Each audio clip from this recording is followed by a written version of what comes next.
But they just gave us glimpses on the news of it's kind of a worldwide depression. No, they're not using that word. They're showing in Japan, people are losing their homes and their jobs, and their work has been cut back to 1 or 2 days, and they're having tent cities there. This is a worldwide thing, and they're just not saying what it really is. This is thanks to the Bush era. Oh, what was it Jon Stewart said about him? Bad presidents, this guy can break the world. What now? He can break the world. Well, he did a good job of it. And even if we cleaned up our economy overnight and we're back, everybody's working, we're making products again, we're so tied to the world economy that it just doesn't matter. It's not going to just clean up and go away. Which was a bad idea, because as goes the world, so go we now. Right.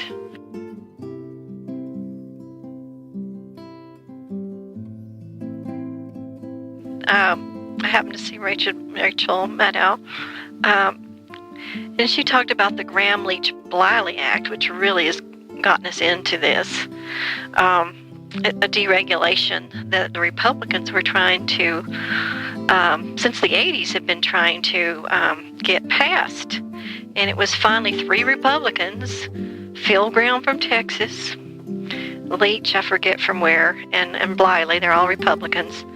They finally got it passed through.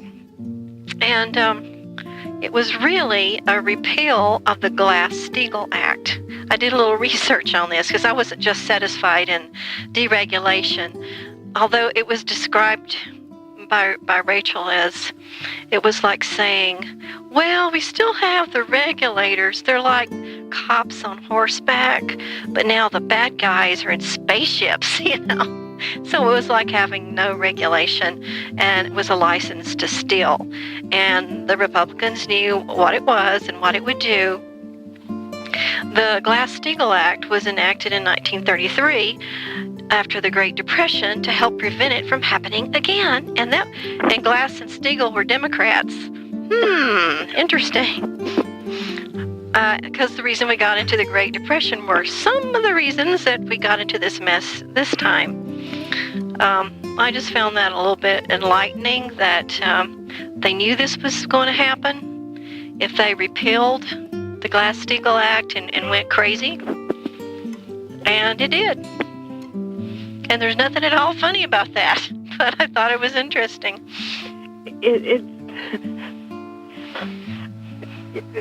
They seem to be incapable of learning from the past. And what's that old saying? Those who can't learn from the past are committed to reliving it or something like that. Well, I think that the Republicans pushing this through knew that all hell would break loose, but they would get super, super rich in the process. And it's just a greed.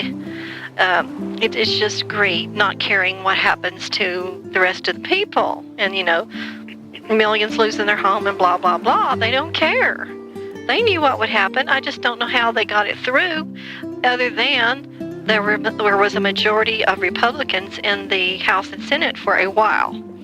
It started under the Reagan administration, this big push, and we've largely had Republicans in there to get it through. And it was the Democrats that pulled us out of this business anyway back in the 30s, seeing that we needed this regulation.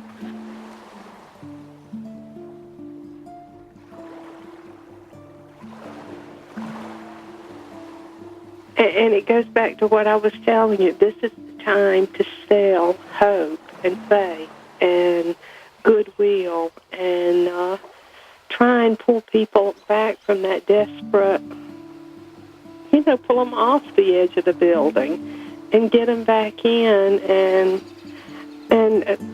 it was just a simple little thing. This Mexican guy was asking me about cutting the tree in the front yard, and it split.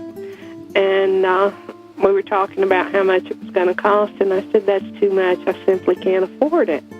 And he said, well, what can you afford? We all need to help each other. And And I didn't even cut the tree, but he really... That's nice. Yeah, what he said got next to me. We have to help each other. But you didn't bargain with him. I like the part about we all need to help each other. Right. It's a good attitude. And it's like a bartering system is going to make a comeback, you know. Mm-hmm. I can't pay you what you need and deserve for the job, but I can do this for you. Right. And, okay, if you'll do this for me, instead of doing it for me, do it for this guy that I owe this money to, and then maybe I can get him off my back. And, you know, we just trade out services. Right. And there are some countries where that's still a main thing. Thanks for listening to the Buns and Barb Talk Show. The show with two Southern belles with balls. Catch us on iTunes and be sure and visit our MySpace site at myspace.com/Buns and Barbs Talk Show. And remember, 2 wrongs won't make a right, but 3 lefts will. Stay alert and stay opinionated.